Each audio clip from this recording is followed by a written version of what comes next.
यदुवंशी भगवान कन्हैया के बारे में आप उनको किस रूप में देव मानते हो, परमात्मा मानते हो, इष्ट मानते हो, भगवान मानते हो, सुर मानते हो, असुर मानते हो, राक्षस मानते हो, दैत्य मानते हो? आपकी क्या विचारधारा है कि आपके वंश में पैदा हुए लोग बता रहे हैं? देखिए, कृष्ण जो थे वो हमारे पुरखे थे, इसमें कोई दो राय नहीं जी। और पुरखे होने के नाते जिसका प्रमाण पूरा ऋग्वेद है, हाँ। ऋग्वेद में ये दर्शाया गया है कि कृष्ण काले थे। कृष्ण का मतलब ही काला होता है, तो ये कृष्ण काले थे, इसलिए इन ब्राह्मणों ने कृष्ण की बेइज्जती करने के लिए जो हिंदी महीने के 2 पखवाड़े होते हैं, हाँ। एक का नाम रखा है शुक्ल पक्ष। अच्छा। शुक्ला जो है ब्राह्मणों की उपजाति होती है। अच्छा। और जो जिसमें जो अंधेरा पाक होता है उस पक्ष को इन्होंने कृष्ण पक्ष रख दिया नाम, क्योंकि कृष्ण काले थे तो उसका नाम कृष्ण के नाम से रखा गया। ये कृष्ण पक्ष शुक्ल पक्ष है। हाँ, इसीलिए मतलब गोरे ब्राह्मण जी, शूद्र, काले शूद्र। तो एक तो ये प्रमाण है। दूसरा प्रमाण ये है कि अगर कृष्ण क्षत्रिय थे तो क्षत्रिय जो है वो कभी गाय भैंस नहीं चराता है। हाँ, ये भी सही कहा। राम क्षत्रिय थे, लक्ष्मण क्षत्रिय थे, और राम लक्ष्मण भरत शत्रुघ्न वगैरह ये कभी गाय भैंस चराते नहीं दिखाए गए हैं। नहीं दिखाए गए। लेकिन कृष्ण जो है वो शूद्र वर्ग में थे, तो उनको गाय भैंस चराते दिखाया गया है। अगर ये क्षत्रिय होते तो गाय भैंस इनसे चरवाई नहीं जाती।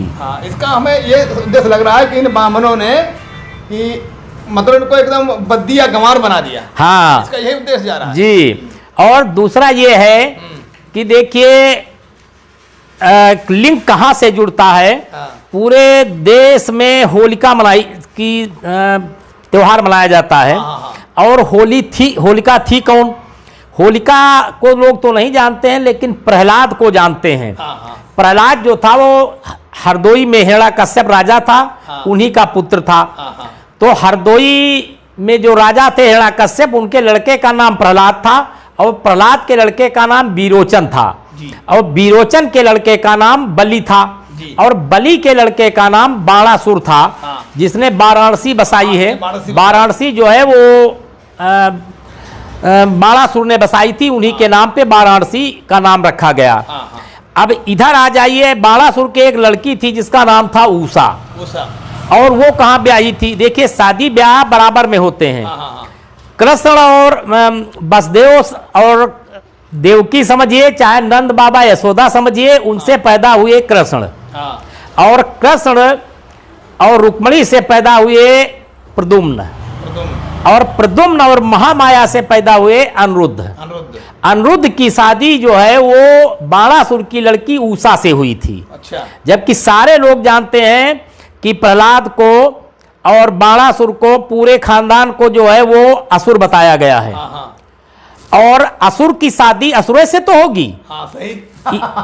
इधर चूंकि कंस को अभी असुर बताया गया है, तो जब कंस असुर था तो कंस की बहन देवकी वो भी असुर थी। उससे जो लड़का पैदा हुआ कृष्ण, वो भी असुर था।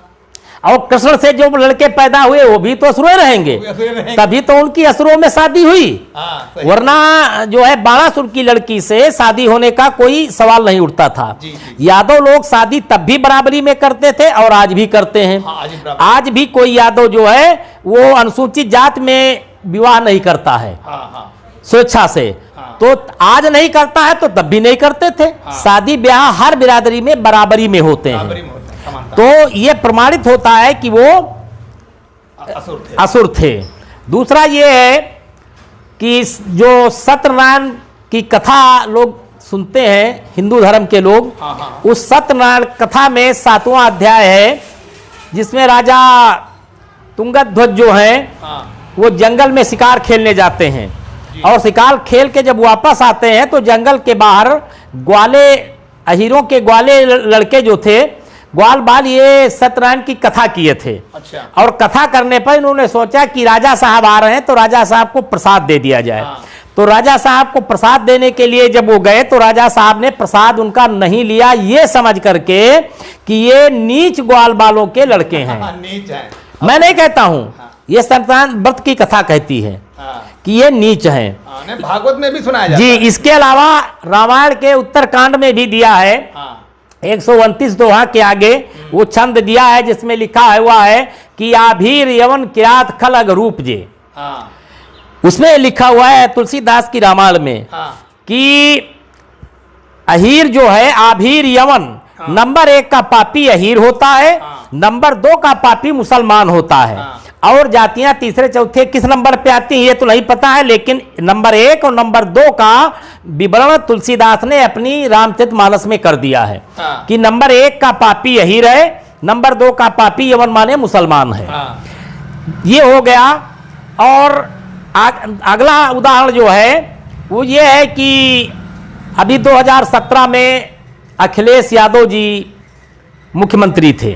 हाँ, जीता जागता उदाहरण। हाँ, और उसके बाद में उस कुर्सी पे जो है माननीय योगीनाथ जी को बैठाला गया। तो योगी जी ने वो अखिलेश की कुर्सी गोमूत्र से धुलवाई, वो पूरा आवास ही धुलवाया। वही अगर ये अखिलेश छत्री होते, क्योंकि अखिलेश की शादी तो एक छत्राणी से हुई है, वो छत्राणी से हुई है, वो उनके रिश्तेदार हुए। तो अगर अखिलेश यादव को छत्री समझते तो वो गोमूत्र से क्यों धुलवाया जाता? ये भी प्रमाण है कि यादव जो है वो छत्री नहीं है। नहीं जी। इसके अलावा तमाम से ऐसे प्रमाण हैं कि जिनमें ये बताया गया है कि ये यादव जो है वो छत्री वर्ग का नहीं है। एक केस पटना हाई कोर्ट में हुआ था, और उस पटना हाई कोर्ट में भी ये एक महंत ने ये वहां पे दायर किया था कि मैं इसका महंत बनूंगा मठ का। तो वहां पे निर्णय हुआ था हाई कोर्ट का, क्योंकि तुम उच्च वर्ग से नहीं आते हो और अहीर जाति से हो, अहीर जाति शूद्र वर्ण में आती है, इसलिए आप मठ के महंत नहीं बन सकते हैं। अच्छा जी। अभी अभी 5-6 महीने ताजा उदाहरण है, एक तमिलनाडु में एक महिला थी जो उच्च वर्ग की थी, उसके यहाँ खाना बनाने का काम एक राधा नाम की यादवों की महिला करती थी। अच्छा। तो उसको जब ये मालूम हुआ ये अहीर जाति से है तो उसको मारा पीटा, उसके खिलाफ FIR भी दी, तमाम पेपरों में और तमाम मीडिया में ये उछला। ये भी ताजा उदाहरण है। तो यादव जो है कहीं से उनके ग्रंथों में वो छत्री प्रमाणित नहीं हो पा रहा है। हाँ, छत्री नहीं हो पा रहा है, लेकिन सूत्र की कैटेगरी में आ रहे हैं। जी। अब 4 वर्ण उन्होंने बनाया है, ब्राह्मण क्षत्रिय वैश्य और शूद्र। तो जब कहीं से भी कृष्ण को छत्री घोषित नहीं उन्होंने किया, भाई यहां तक कि आप समझ लीजिए कि जब महाभारत का युद्ध हुआ था तो महाभारत के युद्ध में भी कृष्ण को वो छत्री नहीं माने हैं। क्योंकि अगर छत्री होते तो वो लड़ते, तो वो छत्री उनको नहीं माना गया है। कहीं से भी ये प्रमाणित नहीं होता है कि यादव बिरादरी जो है वो छत्री है। याद। और इसके अलावा जो DNA रिपोर्ट प्रकाशित हुई है 2001 में, और इस पिछले इस अंक में भी मैंने DNA रिपोर्ट प्रकाशित किया है। DNA रिपोर्ट के हिसाब से इस देश के OBC, SC, ST और माइनॉरिटी का DNA एक है। ये भारत के मूल निवासी हैं, जो भारत के मूल निवासी हैं। और ब्राह्मणों का DNA इन लोगों से नहीं मिलता है, उनका अलग है। न यादवों का मिलता है, न अनुसूचित जात के लोगों का मिलता है। तो जब DNA नहीं मिल रहा है जो सबसे प्रमाणिक चीज है, तो ये कहां से हो गई? ये सारे लोग जो इस देश के OBC, SC, ST और माइनॉरिटी हैं, ये सब एक ही श्रेणी में आते हैं और सारे लोग शूद्र की श्रेणी में गिने जाते हैं और माने जाते हैं। हमारी विचारधारा साहब ये आती है कि ब्राह्मण जो आर्य विदेशी आक्रांता ब्राह्मण हमारे देश में आए, तो उन लोगों ने क्या किया, हर जाति में एक एक भगवान पैदा करने का काम किया, ताकि ये भगवानों को पूजते रहें। शासन, सत्ता, शिक्षा और संपत्ति और विज्ञान सबसे ये दूर हो जाए। देखिए, भगवान का मतलब ये होता है, जो लोग पढ़े लिखे हैं वो डिक्शनरी देख लेंगे। भग माने होता है योन, और वान माने होता है उसको चलाने वाला। जिसके पास ज्यादा धन होता है उसको धनवान कहते हैं। जो रिक्शा चलाता है उसको रिक्शावान कहते हैं। जो गाड़ी चलाता है उसको गाड़ीवान कहते हैं। उसी प्रकार से जिसके पास ज्यादा भग होती है उसको भगवान कहा जाता है। बहुत से बुद्धिज्म के लोग वो बुद्ध धम्म को समझ नहीं पाए हैं और वो बुद्ध को भी भगवान की संज्ञा दे देते हैं, जबकि बुद्ध ने भगवान और ईश्वर आत्मा परमात्मा का खुल के विरोध किया है। उसके बाद आज उनके अनुयायी जो नकली अनुयायी हैं, बौद्ध धर्म के जो नकली अनुयायी हैं, वो बुद्ध को भगवान कहते हैं, जबकि उनको भगवान नहीं कहा जाना चाहिए, तथागत गौतम बुद्ध बोलना चाहिए। जी बहुत बहुत धन्यवाद, आपसे चर्चा हुई।